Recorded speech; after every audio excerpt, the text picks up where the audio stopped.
Praise the Lord. இன்றைய நாளுக்கான வேத தியானம் 1 கொரிந்தியர் 10ஆம் அதிகாரம் 1 முதல் 33 வரை. இப்படி இருக்க சகோதரரே, நீங்கள் எவைகளை அறிய வேண்டும் என்றிருக்கிறேன் என்றால், நம்முடைய பிதாக்கள் எல்லாரும் மேகத்துக்கு கீழாய் இருந்தார்கள். எல்லாரும் சமுத்திரத்தின் வழியை நடந்து வந்தார்கள். எல்லாரும் மோசைக்குள்ளாக மேகத்தினாலும் சமுத்திரத்தினாலும் ஞான ஸ்நானம் பண்ணப்பட்டார்கள். எல்லாரும் ஒரே ஞான போஜனத்தை புசித்தார்கள்.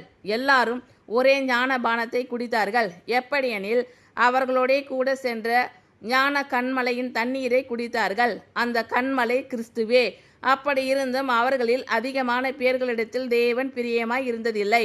ஆதலால் வனாந்தரத்திலே அவர்கள் அழிக்கப்பட்டார்கள். அவர்கள் இச்சித்தது போல நாமும் பொல்லாங்கானவைகளை இச்சியாதபடிக்கு இவைகள் நமக்கு திஷ்டாந்தங்களாய் இருக்கிறது. ஜனங்கள் புசிக்கவும் குடிக்கவும் உட்கார்ந்து விளையாட எழுந்திருந்தார்கள் என்று எழுதியிருக்கிறபடி அவர்களில் சிலர் விக்கிரக ஆராதனைக்காரர் ஆனது போல நீங்களும் ஆகாதிருங்கள். அவர்களில் சிலர் வேசித்தனம் பண்ணி ஒரே நாளில் 23,000 பேர் விழுந்து போனார்கள். அதுபோல நாமும் வேசித்தனம் பண்ணாதிருப்போமாக. அவர்களில் சிலர் கிறிஸ்துவை பரீட்சை பார்த்து பாம்புகளால் அழிக்கப்பட்டார்கள். அதுபோல நாமும் கிறிஸ்துவை பரீட்சை பாராதிருப்போமாக. அவர்களில் சிலர் முறுமுறுத்து சங்காரக்காரனாலே அழிக்கப்பட்டார்கள். அதுபோல நீங்களும் முறுமுறுக்காதிருங்கள். இவைகள் எல்லாம் திஷ்டாந்தங்களாக அவர்களுக்கு சம்பவித்தது. உலகத்தின் முடிவு காலத்தில் உள்ள நமக்கு எச்சரிப்பு உண்டாகும்படி எழுதப்பட்டும் இருக்கிறது. இப்படி இருக்க தன்னை நிற்கிறவன் என்று எண்ணுகிறவன் விழாதபடிக்கு எச்சரிக்கையாய் இருக்க கடவன். மனுஷருக்கு நேரிடுகிற சோதனையே அல்லாமல் வேறே சோதனை உங்களுக்கு நேரிடவில்லை. தேவன் உண்மை உள்ளவராய் இருக்கிறார்.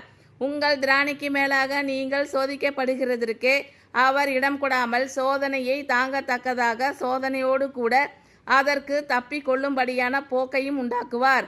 ஆகையால் எனக்கு பிரியமானவர்களே, விக்கிரக ஆராதனைக்கு விலகி ஓடுங்கள். உங்களை புத்திமான்கள் என்று எண்ணி பேசுகிறேன். நான் சொல்லுகிறதை நீங்களே நிதானித்து பாருங்கள். நாம் ஆசீர்வதிக்கிற ஆசீர்வாதத்தின் பாத்திரம் கிறிஸ்துவினுடைய இரத்தத்தின் ஐக்கியமாய் இருக்கிறது அல்லவா? நாம் பிட்கிற அப்பம் கிறிஸ்துவனுடைய சரீரத்தின் ஐக்கியமாய் இருக்கிறதல்லவா? அந்த ஒரே அப்பத்தில் நாம் எல்லாரும் பங்கு பெறுகிறபடியால் அநேகரான நாம் ஒரே அப்பமும் ஒரே சரீரமுமாய் இருக்கிறோம். மாம்சத்தின் படியான இஸ்ரவேலரை பாருங்கள். பலிகளை புசிக்கிறவர்கள் பலிபீடத்தோடே ஐக்கியமாய் இருக்கிறார்கள் அல்லவா? இப்படி இருக்க விக்கிரகம் ஒரு பொருள் என்றும் விக்கிரகத்துக்கு படைக்கப்பட்டது ஒரு பொருள் என்றும் நான் சொல்லுகிறேனோ? அஞ்ஞானிகள் பலியிடுகிறவர்களை தேவனுக்கு அல்ல பேய்களுக்கே பலியிடுகிறார்கள் என்று சொல்லுகிறேன். நீங்கள் பேய்களோடே ஐக்கியமாய் இருக்க எனக்கு மனதில்லை. நீங்கள் கர்த்தருடைய பாத்திரத்திலும் பேய்களுடைய பாத்திரத்திலும் பானம் பண்ணக்கூடாதே. நீங்கள் கர்த்தருடைய போஜன பந்திக்கும் பேய்களுடைய போஜன பந்திக்கும் பங்குள்ளவர்களாய் இருக்கக்கூடாதே. நாம் கர்த்தருக்கு எரிச்சலை மூட்டலாமா? அவரிலும் நாம் பலவான்களா? எல்லாவற்றையும் அனுபவிக்க எனக்கு அதிகாரம் உண்டு, ஆகிலும் எல்லாம் தகுதியாயிராது. எல்லாவற்றையும் அனுபவிக்க எனக்கு அதிகாரம் உண்டு, ஆகிலும் எல்லாம் பக்தி விருத்தியை உண்டாக்காது. ஒவ்வொருவனும் தன் சுய பிரயோஜனத்தை தேடாமல் பிறனுடைய பிரயோஜனத்தை தேட கடவன். கடையிலே விற்கப்படுகிற எதையும் வாங்கி புசியுங்கள். மனசாட்சியின் நிமித்தம் நீங்கள் ஒன்றையும் விசாரிக்க வேண்டியதில்லை. பூமியும் அதன் நிறைவும் கர்த்தருடையது. அன்றியும் அவிசுவாசிகளில் ஒருவன் உங்களை விருந்துக்கு அழைக்கும்போது போக உங்களுக்கு மனது இருந்தால் மனசாட்சி நிமித்தம் ஒன்றையும் விசாரியாமல் உங்கள் முன் வைக்கப்படுகிற எதையும் புசியுங்கள். ஆயினும் இது விக்கிரகங்களுக்கு படைக்கப்பட்டது என்று ஒருவன் உங்களுக்கு சொன்னால் அப்படி அறிவித்தவன் நிமித்தமும் மனசாட்சி நிமித்தமும் புசியாதிருங்கள். பூமியும் அதன் நிறைவும் கர்த்தருடையது. உன்னுடைய மனசாட்சியை குறித்து நான் இப்படி சொல்லாமல் மற்றொருவனுடைய மனசாட்சியை குறித்தே சொல்லுகிறேன். என் சுயாதீனம் மற்றொருவனுடைய மனசாட்சியினாலே குற்றமாய் எண்ணப்பட வேண்டுவதென்ன? மேலும் நான் அதை சோஸ்திரிப்புடனே அனுபவித்தால் சோஸ்திரித்து அனுபவிக்கிற பொருளை குறித்து நான் தூஷிக்கப்படுவானேன். ஆகையால் நீங்கள் புசித்தாலும் குடித்தாலும் எதை செய்தாலும் எல்லாவற்றையும் தேவனுடைய மகிமைக்கென்று செய்யுங்கள். நான் என் சுய பிரயோஜனத்தை தேடாமல் அநேகருடைய பிரயோஜனத்தை தேடி அவர்கள் ரட்சிக்கப்படும்படிக்கு எவ்விதத்திலும் எல்லாருக்கும் பிரியமாய் நடக்கிறது போல நீங்களும் யூதருக்கும் கிரேக்கருக்கும் தேவனுடைய சபைக்கும் இடரல் அற்றவர்களாய் இருங்கள். இப்படி இருக்க சகோதரரே, நீங்கள் எவைகளை அறிய வேண்டும் என்றிருக்கிறேன் என்றால், நம்முடைய பிதாக்கள் எல்லாரும் மேகத்துக்கு கீழாய் இருந்தார்கள். எல்லாரும் சமுத்திரத்தின் வழியாய் நடந்து வந்தார்கள். எல்லாரும் மோசேக்குள்ளாக மேகத்தினாலும் சமுத்திரத்தினாலும் ஞானஸ்நானம் பண்ணப்பட்டார்கள். எல்லாரும் ஒரே ஞான போஜனத்தை புசித்தார்கள். எல்லாரும் ஒரே ஞானபானத்தை குடித்தார்கள். எப்படியெனில் அவர்களோடே கூட சென்ற ஞான கண்மலையின் தண்ணீரை குடித்தார்கள். அந்த கண்மலை கிறிஸ்துவே.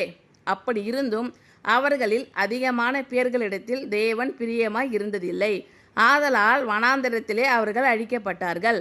அவர்கள் இச்சித்தது போல நாமும் பொல்லாங்கானவைகளை இச்சியாதபடிக்கு இவைகள் நமக்கு திஷ்டாந்தங்களாய் இருக்கிறது. ஜனங்கள் புசிக்கவும் குடிக்கவும் உட்கார்ந்து விளையாட எழுந்திருந்தார்கள் என்று எழுதியிருக்கிறபடி அவர்களில் சிலர் விக்கிரக ஆராதனைக்காரர் ஆனது போல நீங்களும் ஆகாதிருங்கள். அவர்களில் சிலர் வேசித்தனம் பண்ணி ஒரே நாளில் 23,000 பேர் விழுந்து போனார்கள். அதுபோல நாமும் வேசித்தனம் பண்ணாதிருப்போமாக. அவர்களில் சிலர் கிறிஸ்துவை பரீட்சை பார்த்து பாம்புகளால் அழிக்கப்பட்டார்கள். அதுபோல நாமும் கிறிஸ்துவை பரீட்சை பாராதிருப்போமாக. அவர்களில் சிலர் முறுமுறுத்து சங்காரக்காரனாலே அழிக்கப்பட்டார்கள். அதுபோல நீங்களும் முறுமுறுக்காதிருங்கள். இவைகள் எல்லாம் திஷ்டாந்தங்களாக அவர்களுக்கு சம்பவித்தது. உலகத்தின் முடிவு காலத்தில் உள்ள நமக்கு எச்சரிப்பு உண்டாகும்படி எழுதப்பட்டும் இருக்கிறது. இப்படி இருக்க தன்னை நிற்கிறவன் என்று எண்ணுகிறவன் விழாதபடிக்கு எச்சரிக்கையாய் இருக்க கடவன். மனுஷருக்கு நேரிடுகிற சோதனையே அல்லாமல் வேறே சோதனை உங்களுக்கு நேரிடவில்லை. தேவன் உண்மை உள்ளவராய் இருக்கிறார். உங்கள் திராணிக்கு மேலாக நீங்கள் சோதிக்கப்படுகிறதற்கு அவர் இடம் கொடாமல் சோதனையை தாங்கத்தக்கதாக சோதனையோடு கூட அதற்கு தப்பிக்கொள்ளும்படியான போக்கையும் உண்டாக்குவார். ஆகையால் எனக்கு பிரியமானவர்களே, விக்கிரக ஆராதனைக்கு விலகி ஓடுங்கள். உங்களை புத்திமான்கள் என்று எண்ணி பேசுகிறேன். நான் சொல்லுகிறதை நீங்களே நிதானித்து பாருங்கள். நாம் ஆசீர்வதிக்கிற ஆசீர்வாதத்தின் பாத்திரம் கிறிஸ்துவினுடைய இரத்தத்தின் ஐக்கியமாய் இருக்கிறதல்லவா?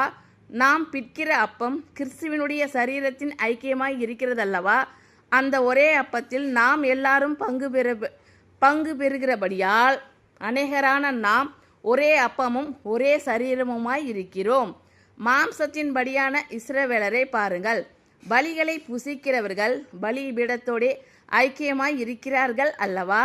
இப்படி இருக்க விக்கிரகம் ஒரு பொருள் என்றும் விக்கிரகத்துக்கு படைக்கப்பட்டது ஒரு பொருள் என்றும் நான் சொல்லுகிறேனோ? அஞ்ஞானிகள் பலியிடுகிறவர்களை தேவனுக்கு அல்ல பேய்களுக்கே பலியிடுகிறார்கள் என்று சொல்லுகிறேன். நீங்கள் பேய்களோடே ஐக்கியமாய் இருக்க எனக்கு மனதில்லை. நீங்கள் கர்த்தருடைய பாத்திரத்திலும் பேய்களுடைய பாத்திரத்திலும் பானம் பண்ணக்கூடாதே. நீங்கள் கர்த்தருடைய போஜன பந்திக்கும் பேய்களுடைய போஜன பந்திக்கும் பங்குள்ளவர்களாய் இருக்கக்கூடாதே. நாம் கர்த்தருக்கு எரிச்சலை மூட்டலாமா? அவரிலும் நாம் பலவான்களா? எல்லாவற்றையும் அனுபவிக்க எனக்கு அதிகாரம் உண்டு, ஆகிலும் எல்லாம் தகுதியாயிராது. எல்லாவற்றையும் அனுபவிக்க எனக்கு அதிகாரம் உண்டு, ஆகிலும் எல்லாம் பக்தி விருத்தியை உண்டாக்காது. ஒவ்வொருவனும் தன் சுய பிரயோஜனத்தை தேடாமல் பிறனுடைய பிரயோஜனத்தை தேட கடவன். கடையிலே விற்கப்படுகிற எதையும் வாங்கி புசியுங்கள். மனசாட்சியின் நிமித்தம் நீங்கள் ஒன்றையும் விசாரிக்க வேண்டியதில்லை. பூமியும் அதன் நிறைவும் கர்த்தருடையது.